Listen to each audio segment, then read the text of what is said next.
বাংলার ঋতু বৈচিত্র্যে গ্রামের রূপ এক এক সময় এক এক রকম। তবে গরমের গ্রাম আর শীতের গ্রাম, এই দুয়ের মধ্যে যে বিস্তর তফাৎ, তা আমাদের অনুভূতির আঙিনায় ভিন্ন ভিন্ন সুর তুলে যায়। নিচে গ্রাম বাংলার এই দুই বিপরীতধর্মী রূপের একটি গল্প তুলে ধরা হলো। শহরের যান্ত্রিকতা থেকে দূরে সবুজ শ্যামল গ্রামটির নাম শান্তিপুর। ঋতুর আবর্তনে এই গ্রামটি কখনো আগুনের হলকায় তেতে ওঠে, আবার কখনো কুয়াশার চাদরে মুড়ি দিয়ে ঘুমিয়ে থাকে। বৈশাখ মাস, শান্তিপুর গ্রাম যেন এক তপ্ত কড়াই। দুপুরবেলা চারদিক খাঁ খাঁ করে, বড় রাস্তার পিচ গলে যাওয়ার জোগাড়।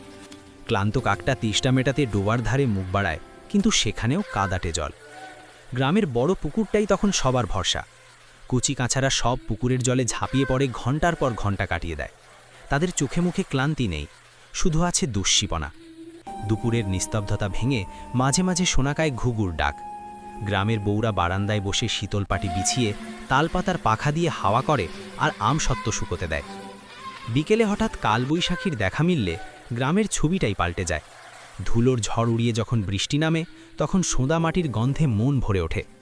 আমবাগানে তখন হিড়িক পড়ে যায় আম কুড়োনোর।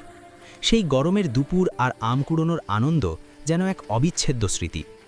আবার মাস কয়েকের ব্যবধানে যখন পৌষের আগমন ঘটে, শান্তিপুর যেন এক নতুন সাজে সাজে।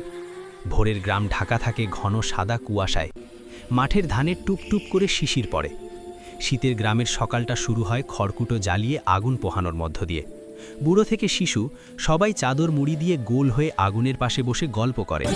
খেজুর গাছের মাথায় ঝোলানো হাড়ি থেকে টুকটুক করে পড়া টাটকা রস খাওয়ার তৃপ্তিই আলাদা। দুপুরবেলা রোদের মিঠে মিঠে ওম নিতে নিতে উঠোনে চলে রোদে পিঠ দিয়ে বসে সর্ষে বাটা দিয়ে শাক খাওয়ার উৎসব। আর রাত হলেই শুরু হয় পিঠে পুলির ধুম। ঢেকিশাল থেকে ভেসে আসা চাল কোটার শব্দ আর নলেন গুড়ের সুগন্ধে বাতাস মম করে। হাড় কাঁপানো শীতে কাঁথার তলায় ঢুকে ঠাকুরমার কাছে ভূতের গল্প শোনার সেই রোমাঞ্চ শহরের এসি রুমে বসে কল্পনা করাও অসম্ভব। গরমে গ্রাম আমাদের শেখায় প্রতিকূলতার মাঝেও বৃষ্টির প্রতীক্ষায় ধৈর্য ধরতে, আর শীতের গ্রাম আমাদের শেখায় উত্তাপের খোঁজে একে অপরের পাশে এসে দাঁড়াতে। গ্রামের এই দুই রূপই যেন বাংলার আসল প্রাণ।